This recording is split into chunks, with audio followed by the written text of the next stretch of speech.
In this episode, I have a little bit of news for Sew April Blouse 23, which is very exciting, and a little catch up on how Club Cloth Edit went on the weekend.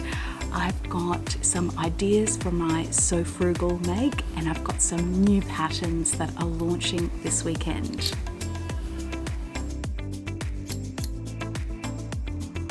Hello, welcome back to Cloth Edit. I am Gabrielle, if I haven't met you before. I have an Australian online fabric, indie pattern and haberdashery store, and this is the space where I share my makes and sewing inspiration and some new goodies that come into the store. So today, yes, I've got quite a few things to get through, but I'll start with the most exciting, I think, and that is some Sew April Blouse news. Now, I will have a launch video for Sew April Blouse, but in case you don't know what it is, I've organised this challenge. This will be the third time, and it started the year before last, and it was very popular the first year. I had an amazing co-host, Kristen from the Dahlia Society, who co-hosted with me for those 2 years, and it was lots of fun working with someone. Unfortunately, Kristen can't co-host with me this year, and I didn't want to do it on my own, and so I reached out to someone and say hello to the co-host for Sew April Blouse 23. Hi, I'm Ruan and my channel is the Yorkshire Sew Girl. I'm just popping on to say hello really, and to thank Gabrielle from Cloth Edit for asking me to be a co-host in the challenge Sew April Blouse 23 this year. I'm very excited because I'm a huge lover of blouses. I have plenty of those in my wardrobe. In fact, I'm currently wearing my most recent blouse, which is the Fibre Mood Honey blouse. Not gonna lie, it was a hard make, this one, because of the instructions, but I love the finished result. So if you don't know me, I also have my own YouTube channel, so please do head over and say hello. But I'm really looking forward to doing this challenge with Gabrielle. I can't wait to see all of the creations. I've really enjoyed it last year and the year before when I was looking through all of the hashtags for the challenge. So yeah, really looking forward to it. And I will be seeing you again very soon. Take care everybody, bye. So how exciting is that? I'm so grateful that you can co-host with me, Ruan. She is so busy with Sew Frugal at the moment, but yes, I'm looking forward to chatting with her all April about blouses. We've got some great things planned throughout the month of April, which is wonderful. I have been organising all the prizes over the last week or so, and so I'm getting emails daily back from sponsors agreeing to sponsor the challenge, which is wonderful. Cloth Edit once again will be the major sponsor, so there'll be a prize from Cloth Edit, and that's going to be supplemented with a little something extra this year. I've been chatting with Ruan about the possibility of a vlog tour, and we sort of both think that that vloggers will be a bit vlogged out with given Sew Frugal, but we would love any vloggers to have a Sew April Blouse 23 episode. Tell us all about your blouses, what patterns you love, what you're going to make in April for the challenge if you're participating. That would be great. And we'll be reaching out to a handful of vloggers to see if they want to do a special Sew April Blouse 23 episode, but nothing formal or anything like that. So I mentioned last week that Club Cloth Edit was launching last weekend, and it was phenomenal. So it sold out in minutes. It could even be less than that because it took a little while. It always takes a little while for those to show up on my website. So it far exceeded my expectations. I had 24 boxes and I thought I'd sell maybe half on the launch day and the rest would be over the coming days. So I had no idea that they would be so popular, but you know, thank you so much for your support. I know that there were many people who were disappointed, including one of my sisters who completely missed out. What can I say? It's the first time that I've done it. From my perspective, it's a bit of a risk because I didn't want any fabric left over and having to just put it in the shop as normal stock. So but you loved the idea that it was sort of exclusive and limited and unique, which was great. I'm still only going to do it quarterly. So this one was a bit late. So I had lots of things going on, including my brother passing away in February. So things were delayed and yeah, anyway. So the next one will be in May if all goes well. So I've selected the fabric. There's been a lot involved to source and secure this. So it's on its way, I believe, and so I'm hoping by the end of May I will have my next offering. Now I need feedback from you on this. So this first offering I had 2 colorways, black and pink, and I had length choices, so 2 meters or 3 meters. Now I didn't have many 3 meter boxes, but they, as far as the order of sales, if I looked as they were coming through time-wise, the 3 meter ones went first. So that was really surprising to me. So I just would love your thoughts on the length in it. I love 3 meters. That's my go-to length. Yes, so maybe I need to do half and half, 3 meters and 2 meters next time. Or do you think they all should be 3 meters? Comments below. I'd really be interested. I have never bought a subscription box myself. Never. And so this is new to me as well, but I'm just trying to think through what I would like, the choices I would like if I was to buy one.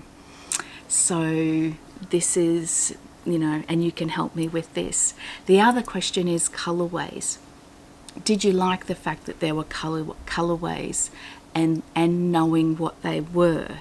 So for me, I would always want to know the colorway. But some people may be interested in the box because it is a complete surprise. So that's another thing I'm working through also. I know people had trouble on the site that day, saying that it wasn't active and so forth, and all I can say is I did my best. I did my best, and it probably, you know, it was my first time. So I think it will clear up any issues just having more boxes next time. So yes, onwards and upwards. I should mention before I forget, it is hot today. So I'm on the Gold Coast in Queensland, Australia, and it's about midday, completely the wrong time as far as lighting goes for recording outside, but I'm under an umbrella. Yes, so it's hot. So I'm wearing this is sort of my go-to on really hot days. It's that Vogue dress, which I always forget the number, but I'll pop it down here. And it's in the Positano fabric. I've had a couple of iterations of Positano. So originally it was in linen silk, and so this dress is in 2 of the versions of the Positano print in linen silk, both sold out. And I've currently got this print in 100% linen. It's a little bit, it's the original version that I have on the linen, but the scale is a little bit smaller.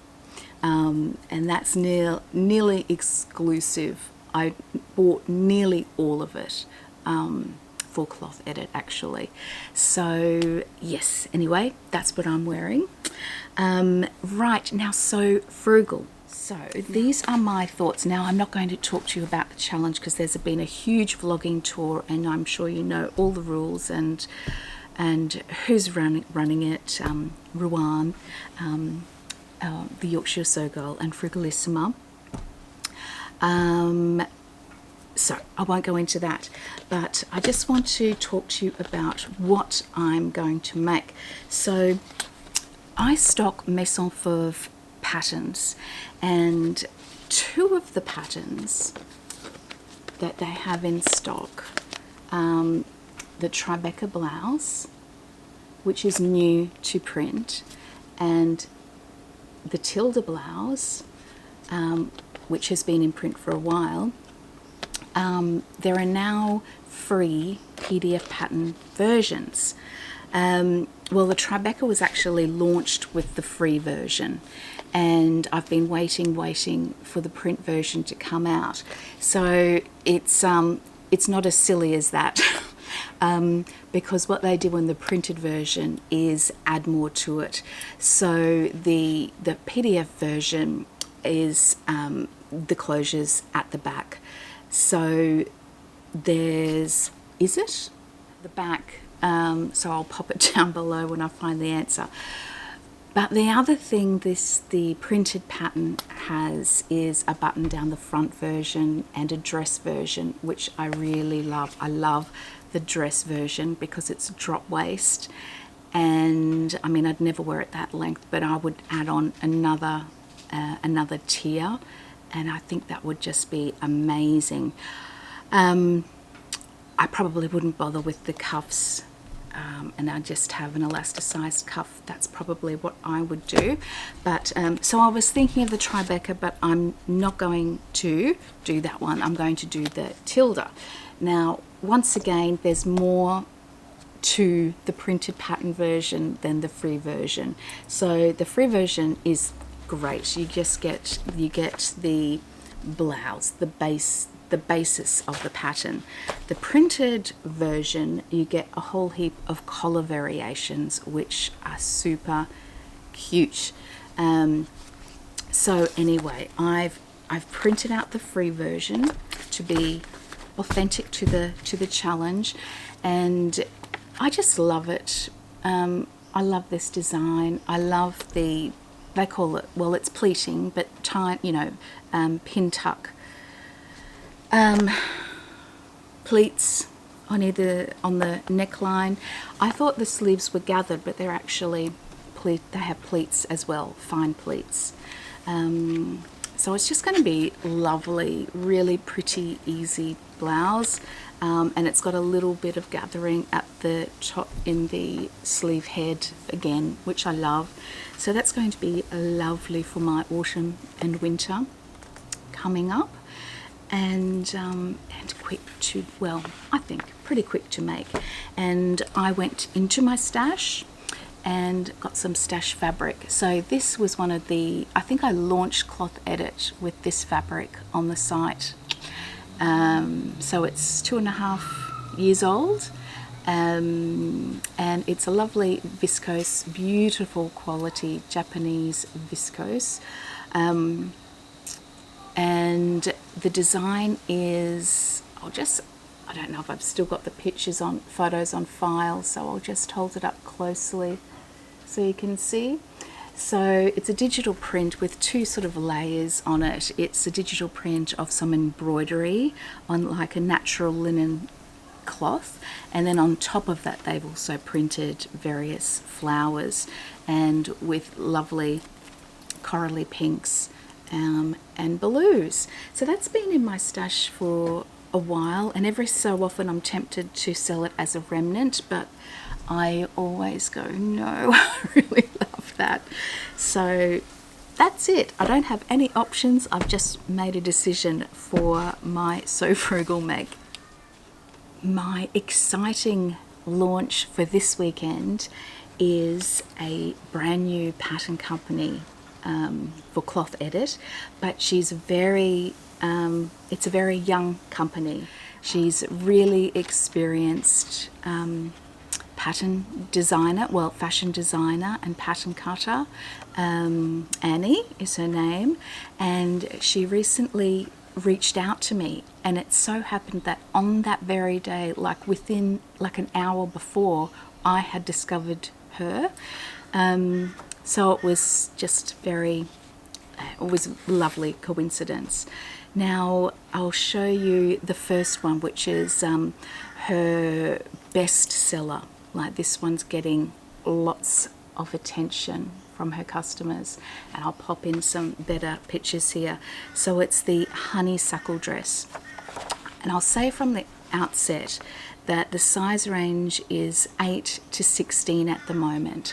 Now Annie's just starting out, so bear with her as she develops and extends the size range going forward.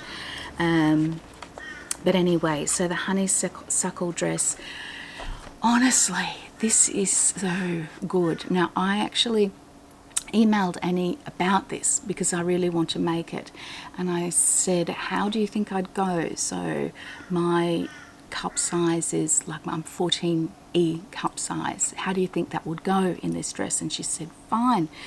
She's very similar size. She said there's not much more room at all in that cup for in the bodice pieces, upper bodice pieces, for more than an ear cup. So beyond that, there would need to be some adjustments. And yes, but I thought that was really good to know. What I love about the design is that it has this elasticize portion on the upper bust. So it has this elastic on the top of that bust, all around the top of the shoulders and down to joining the back bodice.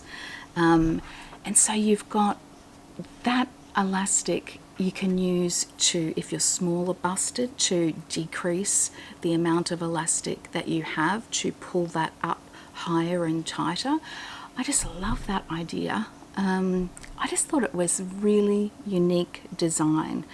It's just a lovely looking skirt as well, beautiful full skirt but not too full. Anyway, and I'm very impressed with the booklet. There's lots and lots of information.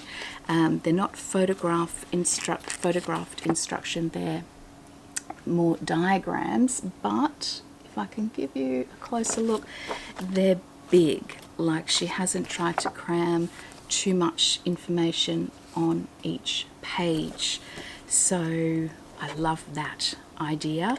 And just little things. I love the fact that there's a notes page or 2 pages at the back as well.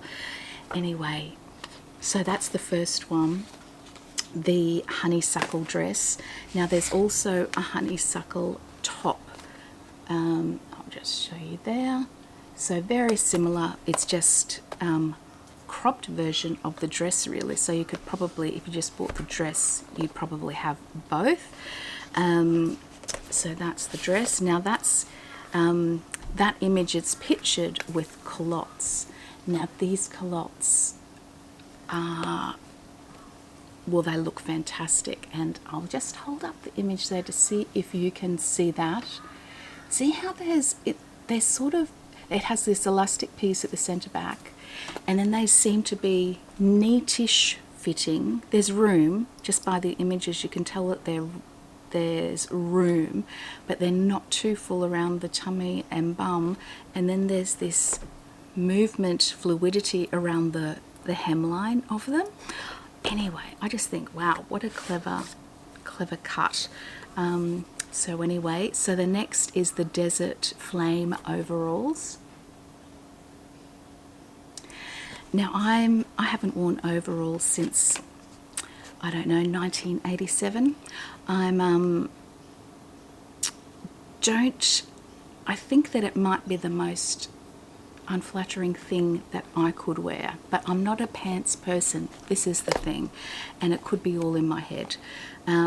But I like the look of these, and I haven't said that about many overalls slash dungaree patterns.